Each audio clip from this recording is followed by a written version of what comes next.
Howdy guys, it's Luke at Luke's Affordable Paint Service, and in this video I'm going to show you how to finish the bits off.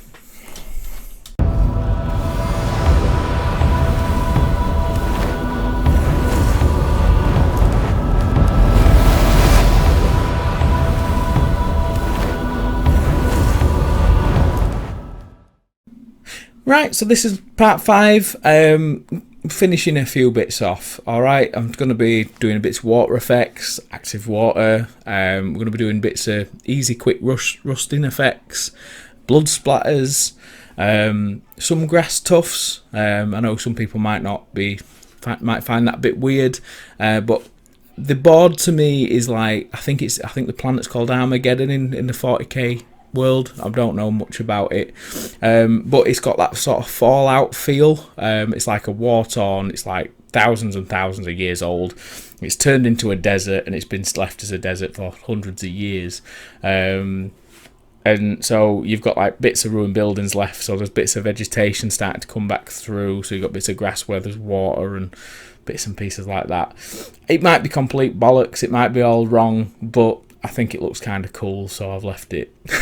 I just like it. Alright guys, so sit down, just relax, let's watch the part 5, and yeah, let's get painting some models as well so I can get playing on it.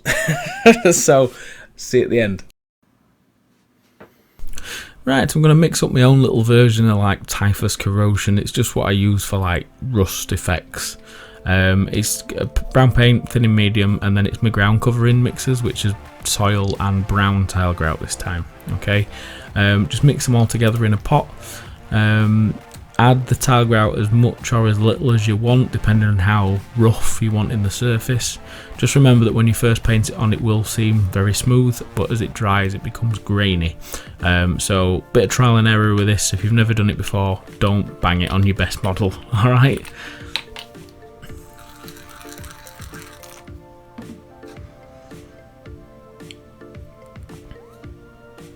Now once you've mixed that up, tear up a piece of sponge, like out of a blister or whatever, just so it's irregular, and then just dab it on. Simple as that. The thicker you put it on, the more rougher the effect will be. Okay. Now the problem with this stuff is, because I'm using tile grouts, they take 2 to 3 hours to dry rock hard. Okay. When I come to dry brush these later, I've been a bit impatient and I knock a load of it off, but it don't really matter. It catches some, it doesn't anyway, but you will find that if you want to do it all in one sitting straight away, you can't with this stuff, because tile grout takes a long time to dry. Right, now while that's drying, I'm going to go on to the other things. I've watered down some brown paint, that's all I've done. Reason I've used brown paint is I want some transparency and I want some opacity, if that's even the right word. But it's for weathering the sandbags, so they don't look like clean bags. They blend in with the surroundings. So as you can see, you do that and then just dab it off, and they go from these bright bone coloured bags to dust weathered bags that look like they've been there for a while. Very easy step, just makes that little bit of difference. Now with that, I was looking at the buildings while I was doing it and just thinking they're far too clean. The rubble is very different to the flooring, and I wanted to just make it add a bit of brown and a bit of dirt to help blend it in.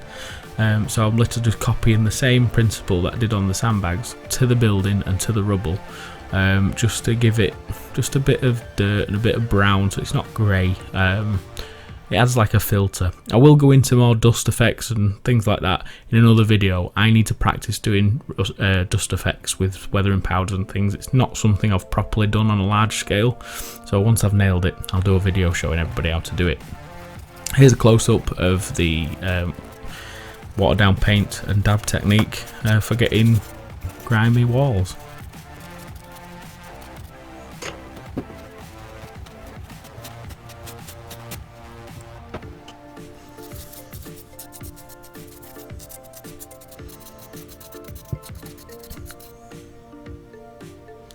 Right, now the sandbags are still looking slightly orange, so what I'm going to do is I'm going to get the skeleton bone from Army Painter and just dry brush that over the top. What I'll do, I don't know whether I recorded it or not, so what I've done after this is I've dry brush this on, and then I've repeated the step with the brown paint and dab technique over the top of the sandbag afterwards. If I have got that in this video, then great. If I haven't, that's what I did afterwards. Alright. Then on to gunmetal. Gunmetal's a dark metal, and it's just simply brushing it on all the aquillas, the logos on the barrels, all the rebar on the buildings. Just go around and pick it all out. It will take a while to do all this, but at least you don't have to do them all because you've covered some up and everything else. When you go in near your rust effects and your brown effects, just don't bother going as strong, just miss bits off, because at the end of the day we're going to be dry brushing rust effects over this anyway.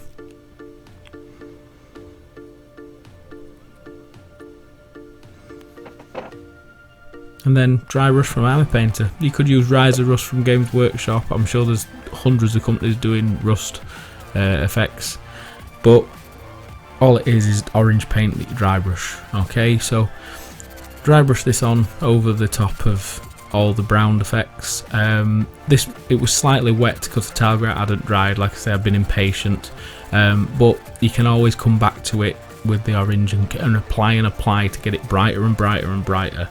You will see me in other videos using more rust effects, especially we're doing a lot of stuff for Kill Team, so we'll go into better details on this on rust just alone, but till then I just did that and I thought that'll do for now. But once that's dry, chuck a brown wash over the areas where you've done the rust, and that all that grit in the paint that you dabbed on, the rust effects that were mixed at the beginning, it just sort of grabs onto that texture and emphasizes it more. So just a tip. Now on to water effects. I've started using the Epoxy Clear from CFS. Now this is the more expensive resin from CFS, it's £22 a litre, but I've made the conscious effort to change to this one, because even though I'm allergic to it, for other people, because they're making mistakes with the cheaper resin, with it being a bit more complicated to use. This one's very simple to use. It's a 50-50 mix. You can put water-based inks in it without having any problems, and you mix it into part A. It's safe to use on foam. You shouldn't have many problems with this at all. There's no odour, it doesn't smell, it doesn't shrink. It is that slightly bit more expensive, but it's, shall I say the word, idiot proof. As you can see, 50-50, get a mix, give it a pour. Air bubbles, I'll show you how to deal with them in a bit. But yeah, so if you are new to water effects, I do advise water clear epoxy. It's far simpler to use, and it's £22 a litre, I think. So as you can see, just pours very simply, it's very runny, and it finds its own level. Just leave it to run till you're happy, and then if you want to add a bit more, just pour a bit more on. You have got a good half hour, 45 minutes pouring time, playing time should I say, depending on the heat. If it's a warm day, you've got not got as long, but you have got plenty of play time.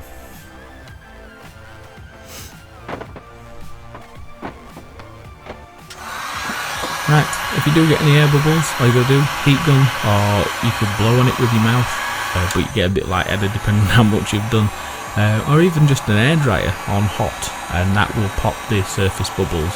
We'll zoom in to a different little pond in a second, so you can see. We see all them little air bubbles there. Literally just wave the heat gun over it for a second or two, and then they've gone. Simple as that. And this step also helps it cure quicker as well. So if you have got a heat gun, you can get this resin curing very quickly. Now, once this is cured, I left it about 6-7 hours. I went to bed, got up, and then did this first thing in the morning. A bit of dust and everything went into me, into the water effect, because it's a bit messy up here at the minute while working on this table. So I thought I'd best put some effects in where them pipes are. So to show the water's pumping out the pipe underneath the water, we're going to use gloss medium gel for the thick active water, and then we're going to use Mod Podge gloss for the lighter active water. Reason I'm using two things is the Mod Podge is it's a lot thinner, it's a lot easier to manipulate, whereas the gloss medium gel is quite dense, so to do small ripples with it I find it quite complicated, so using both makes it a lot easier. Use a stiff brush for doing your wave effects, makes it easier to control. So where the pipe is, put this on quite thickly and then just literally simply just press your brush in like that, and it forms like little ripples under the water. Okay, so it's emulating, like, say you've got a pipe and you put it in a bucket and blow water one way, that's what I'm trying to emulate, and then work away from that point. So once you've done that, get your Mod Podge on and then do all the smaller, finer stuff with the Mod Podge, and just, yeah, move it around till you're happy. The thicker stuff, bang it up at the side of the box to show that it's washing up the side of the box. Same with the sandbags, get a bit of thick clear stuff on there, it all looks like delicate waves, you know, touching up against all the stuff that's surrounding. Very simple, very easy to do, and just adds that little bit more detail. Now some lovely blood effects. You could use glistening blood from Army Painter. I'm just using this because I need to use it up, because I've had it quite a while and it's starting to go off. But all you do, stiff brush, and then flick it on. Be generous with the amount of paint you put on. This first dip, I only had a little bit of paint on, and I've got a couple of dots that sprayed the first time.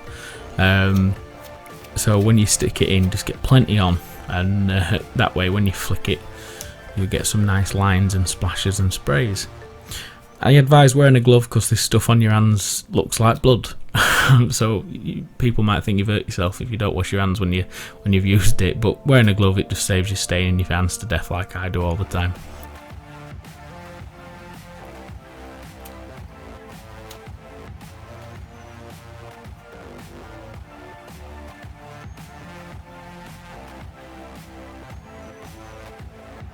And spray it everywhere where you think some blood sprays would be. I mean, I'm spraying this one on the 3rd floor, but it's just because, you know, if somebody were near them sandbags and got caught, then they'd be up there.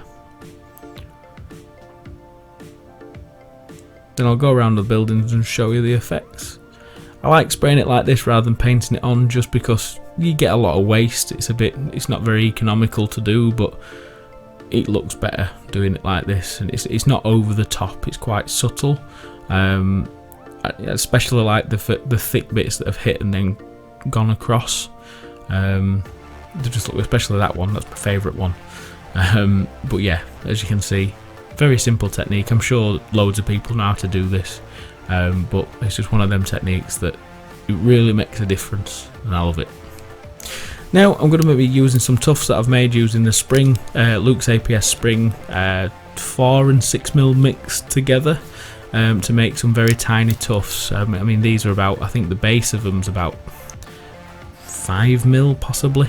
Very tiny tufts. It's just because near the water you'd get some greenery. I don't know whether if you look at desert pictures, if there's ever water, there's loads of greenery, bright green grass as well.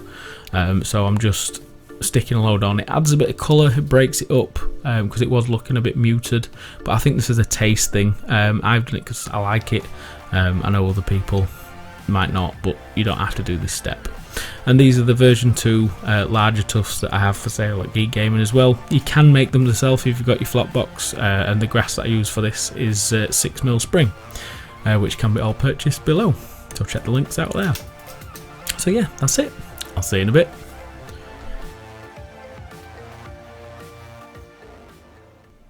Right, so that's it. It's not completely finished. There's a few bits I need to work on, but I don't want to put any more time into it. I need to get painting my models. I need to get on to working on different videos. I've enjoyed it. I'm going to finish it off in bits when I've got some free time, but it's literally the same principle. Like painting all the rebar, I'm just going to do it because it's so small. I'm going to do it exactly the same as I did the barrels and boxes anyway. So it's just paint some silver on, chuck some mud and shit on it, and then just get a dry brush with some orange paint. Do you know what I mean? So that sort of thing. I love the blood splatters. I might add a few more in places. later. It's one of them things, I don't think it'll ever be properly finished. I'll always think, oh, I'll try that, oh, I'll do this. And if I do something completely new like weathering powders and dust effects, which I want to work on myself, I'll do it on that board so you can see that grow as I learn things as well. So with it being my board, I can do that. That's one thing I like about not doing commission work anymore. I can work on stuff like that and get everything, you know, I can work on things and appreciate it more rather than bish bash bosh get it out sort of thing. Alright, so yeah, looking forward to the next few videos. The next few videos are going to be like how I paint my Imperial Guard, because my Imperial Guard are the Praetorians, so there's a lot of red blending that I'm working on, and I'll show you how to do that with like the Army Painter range. I'm going to show you how to make a modular ruined terrain with rubble, so no matter what board you put them on, the rubble blends into the scenery, as well as good nice rubble like that as well, not just a bit round the base. It'll be really big piles of rubble, so you can make big rubbled buildings, and show you how to make just nice rubble piles to put down as like little hills or terrain. Just very simple terrain, but an easy and quick to make, but nice, especially when you put them on a board. It makes sense. Alright, so there'll be other bits of materials I'll be using to make it blend into all different, so like more sci-fi stuff with like more metal and wires and stuff. Alright, so all to come, all happening. If you've enjoyed it, please like, share, subscribe. If you want to support me, all the links and everything below to all my product ranges. Next week, my new glues are going live, which are like fast drying basing glues and stuff. And I mean, they're super quick, so anybody that wants to do a couple of bases and you're fed up of waiting a good few hours for the PVA to dry, this stuff is unreal. So check that out. I've got my modelling compound coming out next week as well, which is the paper and mashed up paper and plaster mix, which you saw me using video 1 for doing the piles and the ground forming and blending the rocks and stuff in. And that's coming out because I know people don't want to buy it on the vast quantities, so we're now mixing it so you can buy it in sizable quantities for yourself at a good price. Alright guys, so I will do a video when they launch next week to let you know and show you them. I'm going down on business to Devon to go to Geek Gaming and get everything sorted out ready for the scary stuff, which I'll talk about in that video anyway. Alright guys, so thank you very much. Thanks for watching this series. I've fully enjoyed it, and it obviously looks like you guys have. So if you want more like this, let me know below, because I will do a lot more series like this because they are fun, and it's nice that I can do them now. It's nice. See you in a bit.